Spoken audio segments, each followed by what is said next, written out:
പ്രിയരെ, നമ്മുടെ ജീവിതത്തിൽ പലതരം പ്രശ്നങ്ങളും ബുദ്ധിമുട്ടുകളും നേരിടേണ്ടി വരുന്നു.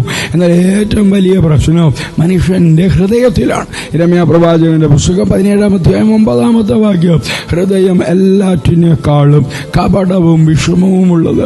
അത് ആരാഞ്ഞറിയുന്നത് ആര്? ഹൃദയം ദുഃഖത്തിലും പാപത്തിലും കഠിനതയിലുമാണ് പലപ്പോഴും. ഈ ഹൃദയ രോഗത്തിന് യഥാർത്ഥ പരിഹാരം എവിടെയാണ്? വിശ്വാസം നമ്മോട് പറയുന്നു, ദൈവത്തോടുള്ള ശരിയായ ബന്ധമാണ് ഹൃദയത്തിന് യഥാർത്ഥ സന്തോഷവും ശാന്തിയും നൽകുന്നത്.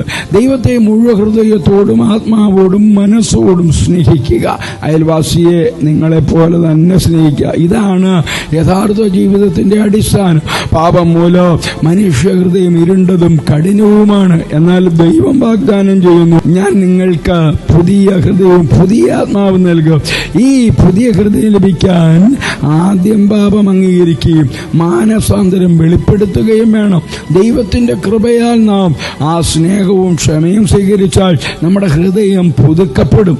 മനുഷ്യ ശക്തിയാലല്ല, ദൈവത്തിന്റെ കൃപയാൽ മാത്രമേ ഈ മാറ്റം സാധിക്കൂ. ദൈവം തന്നെയാണ് ഹൃദയം ശുദ്ധീകരിക്കുകയും പുതിയ ആത്മാവിനെ നൽകുകയും ചെയ്യുന്നത്. പ്രിയരെ, ഇന്ന് തന്നെ ദൈവത്തോടുള്ള ബന്ധം പുതുക്കാം. ദൈവസ്നേഹത്തിനായി ഹൃദയം തുറക്കാം.